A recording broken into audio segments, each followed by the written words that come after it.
everyone, to another episode of the Unraveled and Rising podcast. I am your co-host, Michelle, with Terry Deargon. Kimberly Diaz. Hey. I always call Kimberly Kim. So if those of you hear me, if you hear me make that mistake, Kimberly always says, "Call me Kimberly." I'm like, I got it. So we're excited for you to be here today. This is episode number 4, and we're continuing on with our stories, sharing our own individual stories, which is exciting. And today is my day. But before we get into that, I just want to do a check-in like we do every episode, just to try to determine what's going on today with each of us and how are we feeling. So Terry, you want to do a check-in? How's it going for you? Today is going really well. I was reflecting this morning and I was just like looking, I was looking outside of me for so long to outside of the world, outside trying to get validation for what only I could validate. And so I was just having this profound moment today and just going, wow, like all this time I was looking outside of me. And, I just had a profound moment of gratitude today. And so I took a large, large breath of just freedom this morning. And I just felt like, wow, for decades of my life, I was looking outside of myself for what I had always had within me. And so today I'm just feeling a lot of gratitude. And it goes up and down, right? So there are days where I forget that. But today I am just feeling like, oh my gosh, I don't have to look outside of me. And just a huge amount of awareness that happiness is my job. And so I control that. And so today I'm just feeling a lot of gratitude and feeling a lot of sense of control that is my job. And I get to control that. So today I'm just feeling a lot of gratitude and feel a lot of sense of freedom today. Love awesome. That's pretty amazing. Yeah. Feels good today. It does. I can feel like you coming through the screen too, Terry. You have good energy today. I can tell. Thank you. Good vibration. Kimberly, let's do a check-in with you. Yes. So I'm just coming off of a 4-day women's retreat, which was awesome. We went to the hot springs. We did a lot of energy work. We did some inner child work, which was pretty difficult. And I was sharing with you guys, we had women from their early 30s to the mid 60s. And it was so just incredible to be around just that energy and to be able to support those younger gals and just see what incredible parenting they're doing. And because they've learned this stuff, I'm just learning now, 20 years before. So just the gift of that. And I'm feeling a bit like, I don't know what the word is exactly, but a little beat up. But I'm feeling like I'm at the point where the next level is right on the other side. So I've just got to kind of push through having some, relationship challenges with my husband and just some, what am I feeling and why am I feeling that way? And what's my responsibility? Just all that kind of stuff. Mm-hmm. So, but I feel like I feel like I'm right on the cusp of something. Yeah. Something wonderful. So that I'm excited about, but I'm a little weary, I guess. Yes. I get that totally. 100%. I love when you go on all these retreats. You go on these fantastic retreats. It always looks good. I need to do that more often. It's always you go to a retreat, right? And then you get to come home and do the work. Unpack. And catch up. Right. It's time to implement it. But your emotions. It's like so true.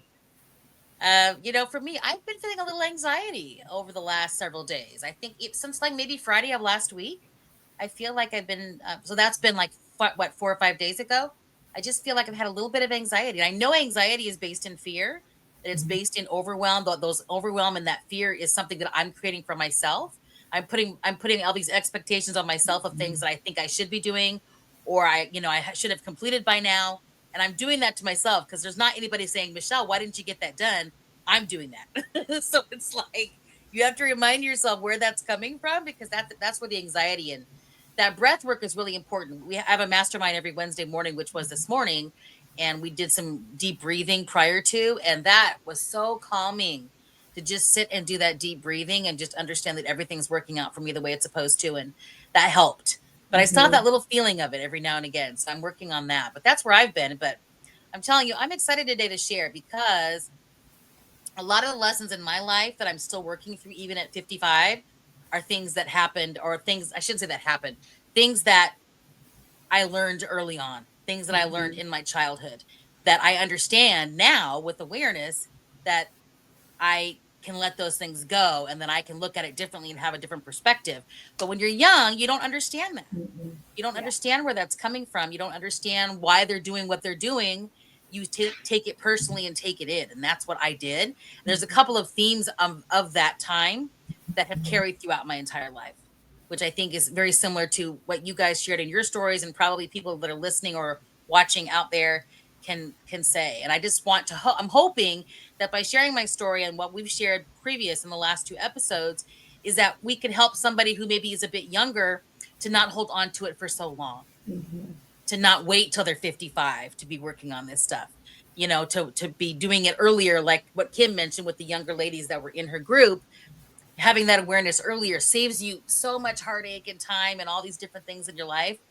That's what I'm hoping. But for me personally, I'm from a small town, South Dakota, farming community. My dad's parents lived on a farm. My dad actually went to country school, until high school. They went to school out in the country. There was just one school, like Little House on the Prairie, folks. It was a one room school that had all the grades in it. And that's why I think they're so smart. Because, when you didn't have your lesson for your grade, you read the rest of the time. So basically, he's a very intelligent, great writer, really intelligent. And my aunts, his two sisters, are exactly the same way because they had that experience. But what was interesting about my dad's experience was just the fact that he was going to be a priest. They were raised Catholic, Irish Catholic community.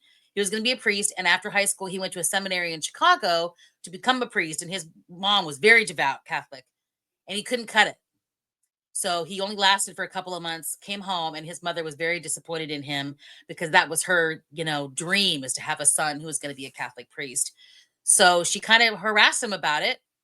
And he, like, what are you going to do with the rest of your life? And kind of harassed him about it. And so he went out and joined the Marines and went to Vietnam. And how that impacted my life is obviously once my parents got together, he was a Vietnam vet, former Marine, and was an alcoholic, which is not a big surprise based on what they had to deal with over there. But again, as a child, you don't understand any of that kind of stuff. I don't understand what Vietnam is. I don't know anything about all that. All I know is that my dad's got some issues going on. He's distant, he's erratic, he's got problems there, and I don't know anything other than that. My mom, on the other hand, was a small town kind of hero. She was very, very smart in her own right. Got pregnant out of wedlock by come from a small town that is a university town. The University of South Dakota is in my town in South Dakota, so it's a college town. Very small, only like 14,000 people even today. But some student that was there came through when she was in high school, got her pregnant, disappeared, and she had a baby. She was sent away to Arizona because my grandmother was embarrassed that she was pregnant. So she was sent away to family in Arizona. She couldn't cut that. She begged her mother to let her come back, and she did. And then met my dad after he got out of Vietnam. And my brother was that child. So we don't have the same fathers. My brother has never met his dad. He just disappeared or whatever. And so my dad adopted Brian. So we were raised together, and my dad was in the picture very early. So my brother considers him his dad anyway. But there's a lot of chaos, and there's a lot of things. And even my mom was trying to hold it all together. There was a lot of chaos in the household because he was a drunk. He would disappear for days on end. I think he wrecked 2 or 3 of our cars, things like that, where my mom was trying to hold it together. She worked at a bank.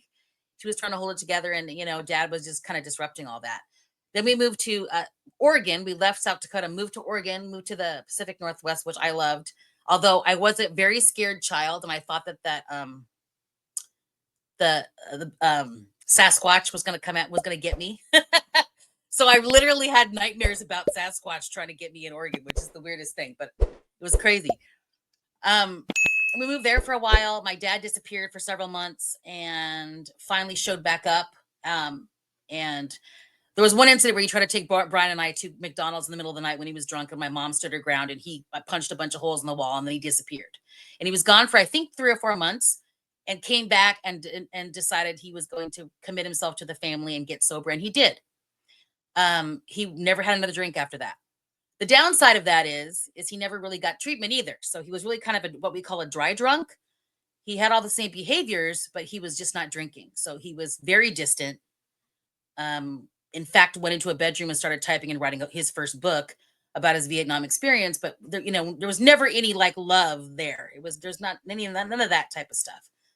And then we moved back. Then we moved to Colorado when I was in 4th grade, and that's where I pretty much grew up the rest of my life and into my adulthood.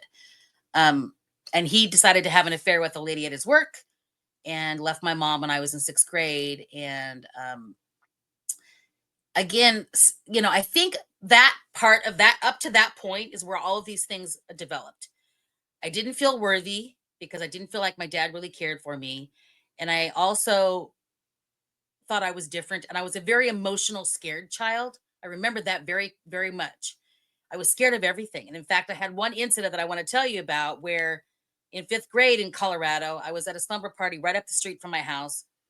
And who does this? But their mother let us watch The Exorcist. And we were in 5th grade. So we're hanging out off all of us girls watching The Exorcist. And I had never seen anything like that before. And it scared me to death. In fact, I had to leave. I threw up all over their house in the middle of the night, and I had to leave and go walk home to my mom. And from that moment on, I was afraid of the devil. And I thought the devil was coming to get me, and that there was nobody that could save me because my parents couldn't do anything, even if the devil was coming. And I had serious, serious nightmares. And so I was very fearful. And even after that, I could not watch a scary commercial on TV, like for a movie or like a scary movie. I'd have to go like this. Well, and my mom, I'd have to do that and not look at it because I was so scared. To this day, I cannot watch anything that has to do with the devil. I'm not scared of the devil anymore, but I cannot watch any movie that has to do with possession or anything like that because it scared the bejesus out of me when I was a kid. I was scared of Jaws. I mean, I would like that Jaws movie, like all these things like that. I had such a tremendous fear. I always remember that fear. And I was different. I was very emotional, and my family was not like that. My mom was. I was very much like her. Her and I would cry at commercials on TV. But everybody else in my family is not emotional in any way. And I was kind of made to feel bad about it. Like it was very obvious that I was different than them. And they didn't say it directly. It was just laughing at me or doing things like that.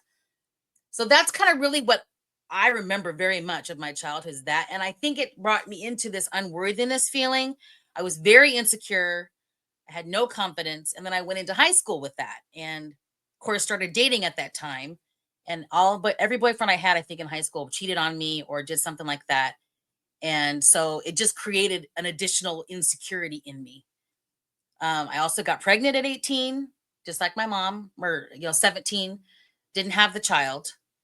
But my dad was very disappointed because I got kicked out of my mom's house, had to go live with my dad. And he basically told me, didn't talk to me for I don't know how many months because I got pregnant. And so it's like that kind of stuff. And I still feel that way. I still have issues with men in relationships. Even now at 55, I'm single and I still have those issues there. But I became angry kind of after high school. And that anger took me into my 20s where I got a DUI. I was drinking a lot. I was doing drugs. I was drinking, doing all kinds of things like that. Got a DUI. And then I went into group therapy. I stopped drinking and went into group therapy. And I'll never forget this because this also impacted me. I was in a group therapy session with a bunch of guys because it was, I don't know why. There was a lot of girls getting busted for DUIs back then. I don't know what the deal was, but I was in a group with a bunch of men. And I was trying to hold it together because I knew that I was ashamed of being emotional, even though I was. And I finally broke down. I just broke down and just started crying and expressing all this. And they got angry. These guys they all got angry with it. And you shouldn't expect that you're going to get things resolved in this group, and control your emotions and blah, blah, blah, blah, blah. And so that made the anger even worse. And I knew I cannot show weakness. I thought that crying was weak, being vulnerable was weak. The only emotion that I could show effectively is anger because it's protects me. It's comfortable. And I believe me, I expressed a shit ton of anger in my 20s. my mouth, man. I could say some of the most hateful, horrible, mean stuff you have ever heard. And I did that in my 20s with a lot of my relationships, including my mom, including my dad, including my brother. I called him the loser of the family at one time. I mean, I was like, I just said some horrible, horrible stuff. So there was a lot of roller coaster rides from me. But and then of course I meet Michael, my ex-husband, and had a baby. And I certainly wasn't equipped in my mid-20s to have a child. I didn't even have my crap together. But I did, and I'm happy for that I had my child because I love him dearly. But he had to endure a lot of my trauma. I pushed that trauma to him because I was still dealing with all of this stuff in my 20s when I had him. So he's a product of that as well. We talk about it to this day. He and I talk about that time and um, all those kinds of things. But I think the lesson for me is just that feeling of worthiness, that feeling that I'm not good enough, that feeling that I'm not like everybody else. Somehow I'm different, comparing myself to others, including my family. Those are the themes that have continued throughout my entire life. And I still have them to this day, even though I have awareness now and I've been working through all of those things. I have much awareness around it, but I know where it comes from. And I still have that issue with relationships. I have not been able to bring myself to think that I am worthy of a relationship with a man, that I am going to be a valuable partner. I still struggle with that because my success rate isn't that great. I've had many ups and downs in that area. So I said to myself, I don't need to have a man. I'm just going to spend the rest of my life single and I'm going to be happy and it's going to be fine. And I know that when I say that to myself, that's just me giving up, saying, I don't want to do the hard stuff. I don't want to do the hard work. I just want to, because I would love to have a relationship. I would love to have a companion. I would love to spend my time with someone, but I still hold on to that and I'm working through it. That's really the thing for me. And so anybody that's listening to this or watching, just remember, I spent a lot of wasted time thinking that I was not worthy. I spent a lot of wasted time believing that I was not valuable. And it is not true. That is a story that I put in my own head. Nobody said those specific words to me. It's something I said in my head. And my dad, and I still have here and there issues with my dad, but he did the best he could do at the time. And he was struggling with his own demons at the time. We've talked about his Vietnam experience many times, and I don't even know how you can get through that and come out okay. I'm not sure how you do that. So anybody who's a veteran out there, I understand that. I just have so much love and respect because I don't know how you get through that kind of stuff, especially being as emotional as I am. How you get through that and come out on the other side okay without doing a lot of work on yourself. But I just feel that now, and now I know that I'm absolutely 100% worthy, and I just have to continue to do that personal growth on myself about it, because that's really where all of that comes from. But if you catch it early, if you can work with somebody, if you feel these kinds of things now, if you can work with somebody, find a life coach, find someone. Even Terry does, trauma recovery coaching and things like that.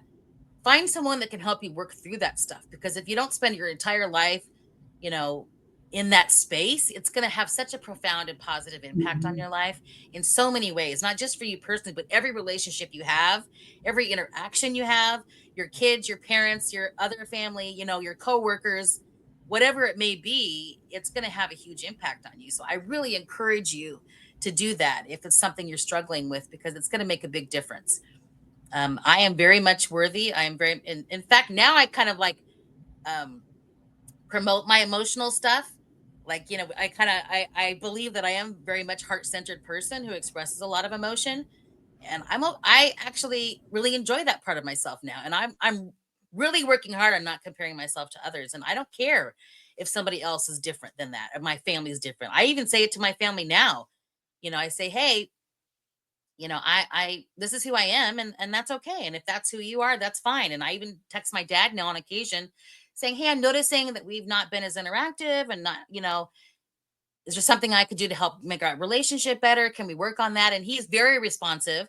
Yeah, I've just been in kind of within my own head, recently. And so I would love to do that.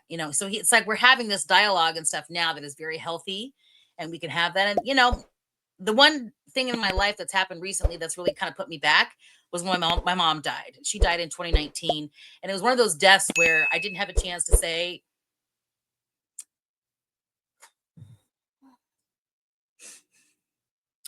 what I wanted to say to her before she died. So it's impacted me. And I kind of went through a depression after that. So I'm on the other side of it now, thank goodness. But I still have, when I think about the fact that I wasn't able to kind of have closure there, it's hard. My brother and I talk about it because he has the same experience. So, sorry, I have a little emotional breakdown there, but that's okay. I So love you, that's something Michelle. that impacted me um in recent years. So Mm-hmm. yeah, but she lives within me and I am her. And Mm-hmm. so my worthy I want to feel, just jump in on that yeah, and please. just tell our audience really quick that it is so important that we say the things that we need to say to our loved ones Yes. before we don't get the chance to say them. Yeah. It is important for us to say those things when it comes up on our heart, and we want to say them, and we just say, oh, I'll say it another time. Yeah. Say them, because we may not get that next time. And so 100. I'm hugging you through the Thank you. I screen. appreciate it. I Yes, received that. I'm hugging you. Yeah, so that's pretty much the thing that I noticed with my mom. She was always such a strong. Looked up to her because she was just badass. I mean, that's just the truth. She held together. As Um, you are. yeah. I mean, I definitely am her 100%.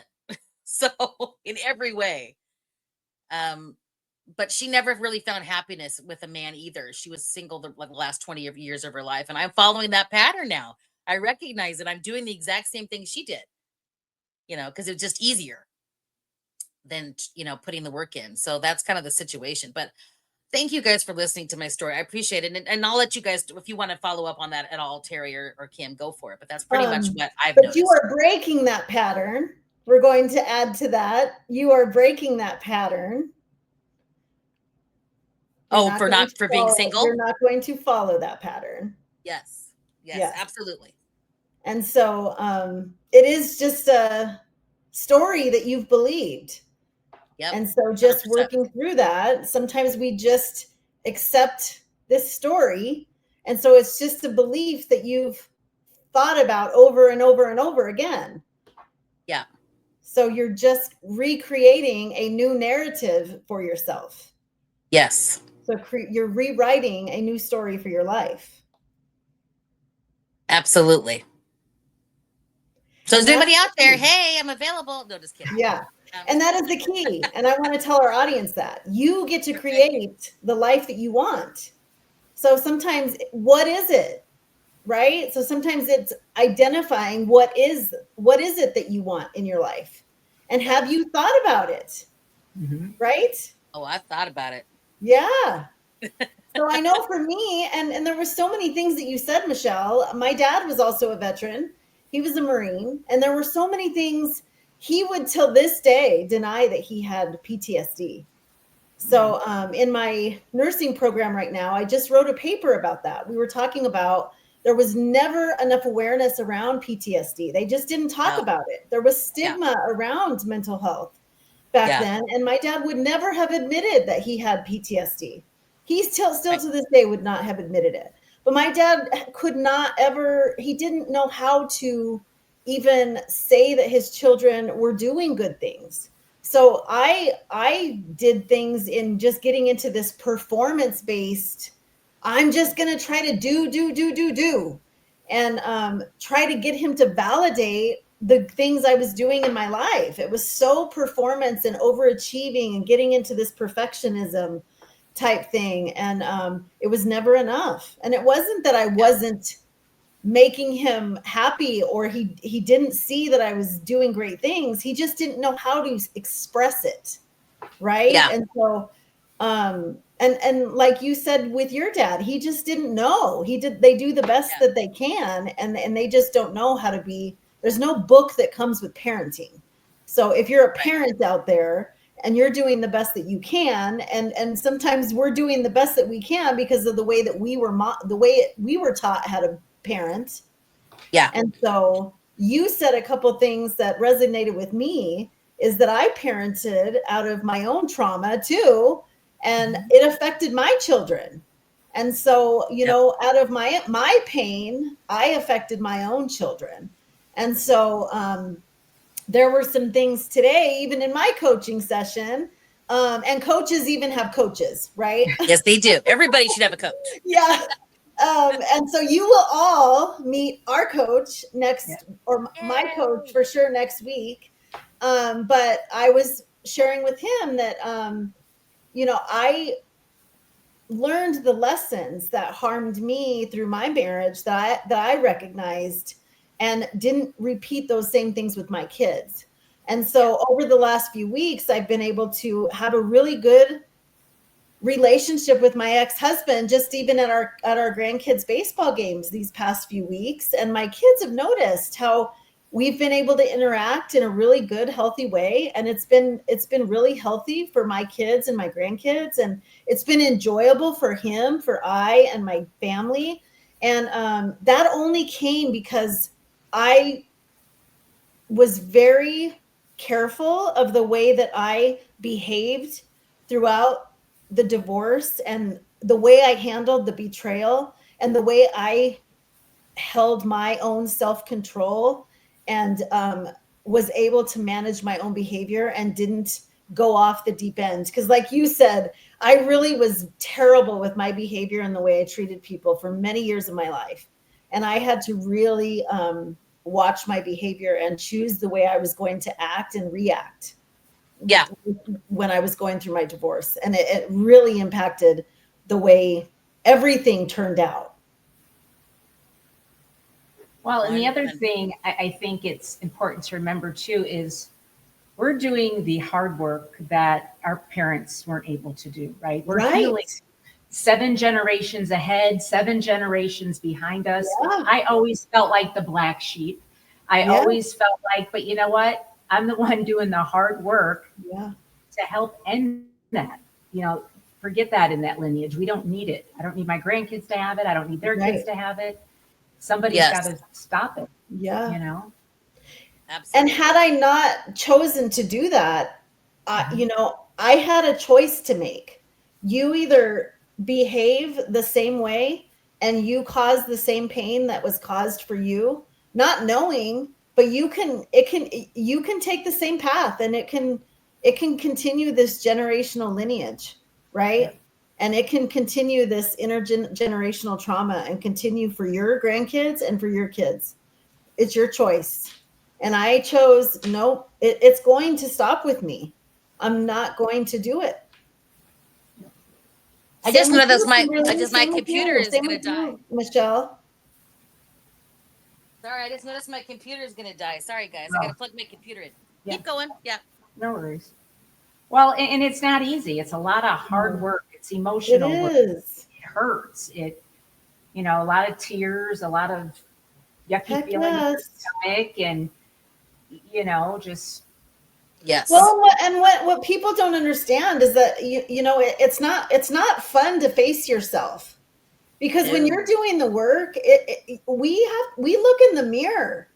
And it's not just facing generational stuff, it's facing the junk we've done, Yeah. and the Yep. stuff that, and the choices that we've made, and the pain that we've caused, and the pain that Yes. we've even caused ourselves. Not only causing ourselves, but the pain we've caused others, the pain that we've caused our children, and the pain that we've caused, even the betrayal that we've allowed for ourselves, right? Yes. The Yep. relationships that we've stayed in for far too long, the I behavior was that gonna we've say too accepted that for ourselves. I was in an I didn't say this.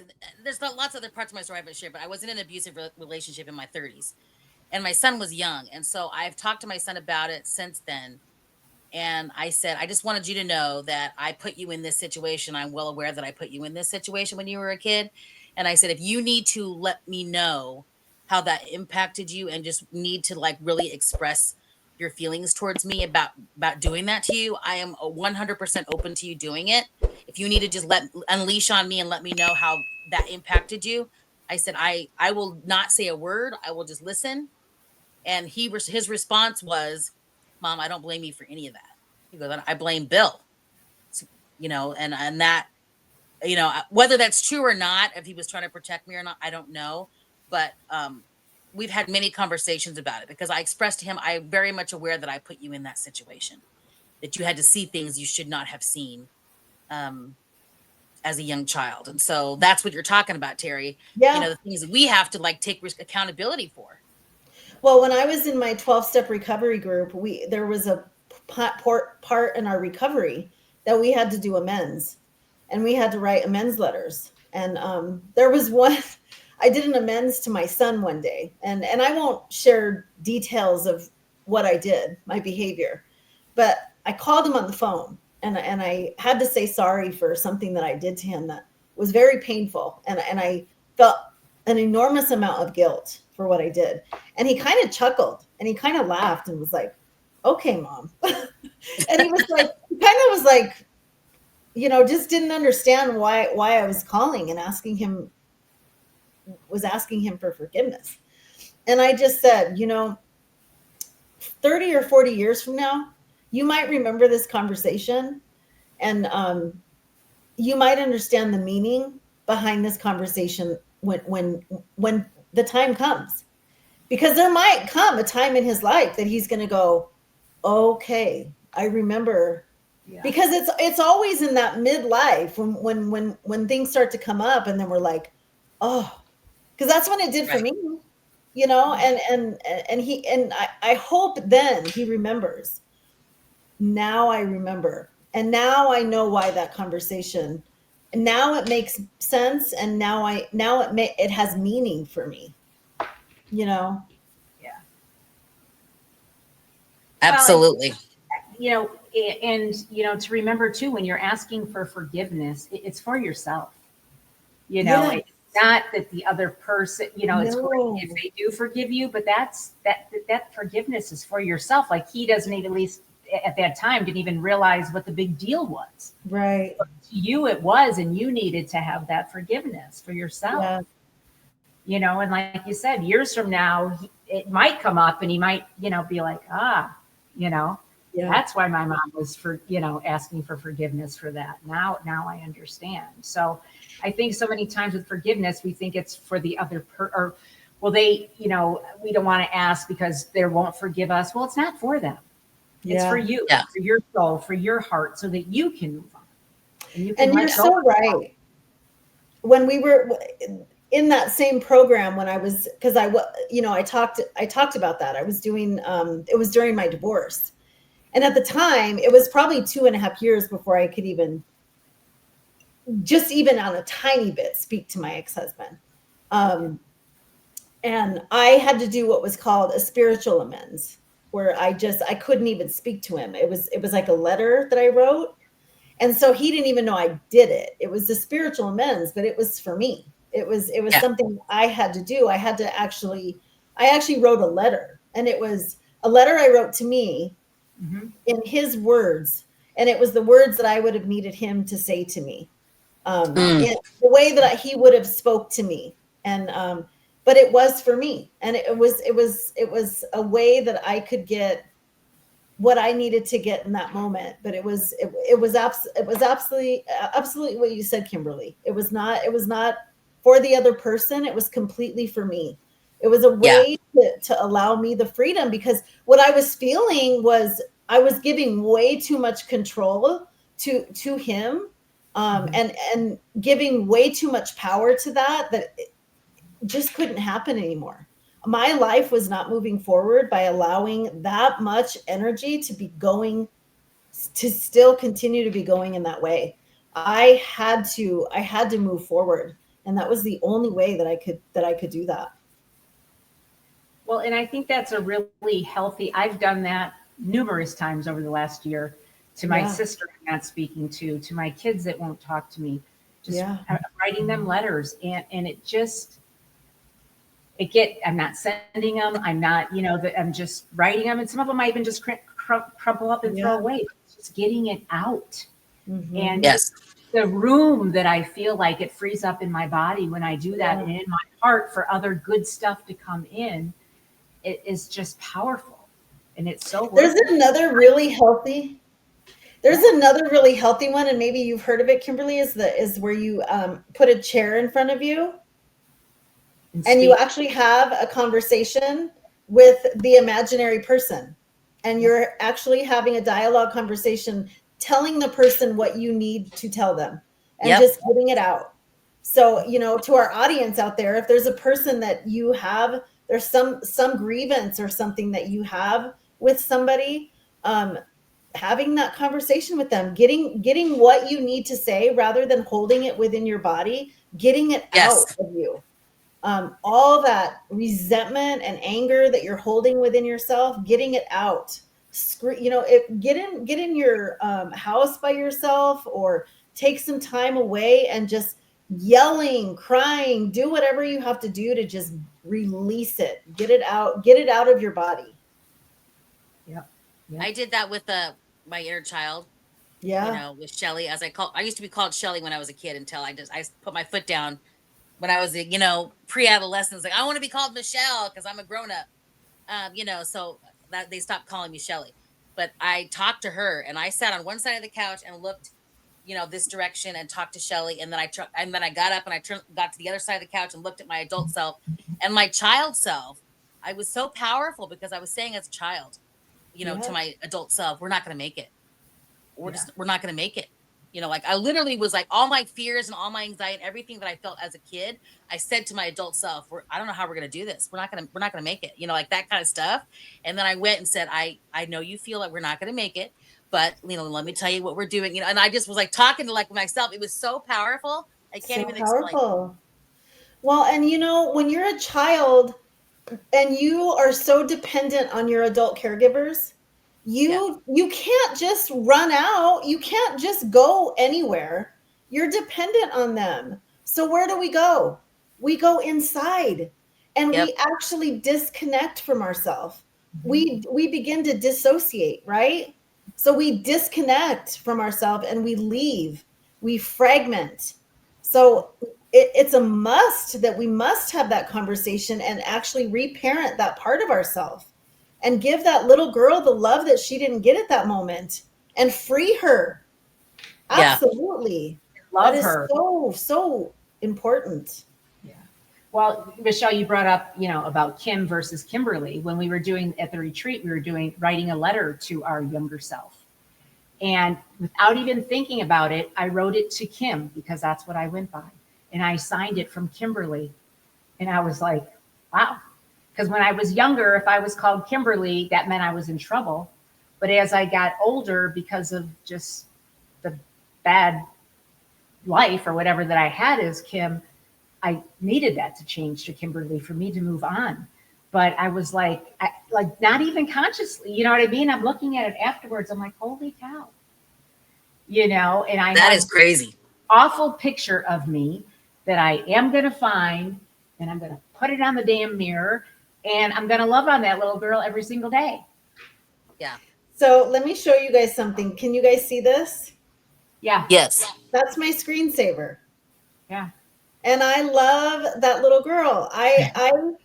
That is my screensaver. And I look at this little girl every single day, and I have fallen in love with this little girl because I see her every single day, and I just love her smile. And it has been so powerful for me to just rekindle that and look in that mirror and remind her that she is safe.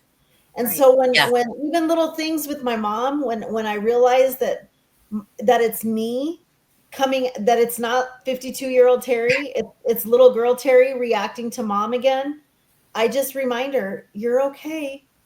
And it's crazy because you have to, it's almost like it's locating, okay, who is this right now? Because who is showing up in this moment, and identifying, where am I right now?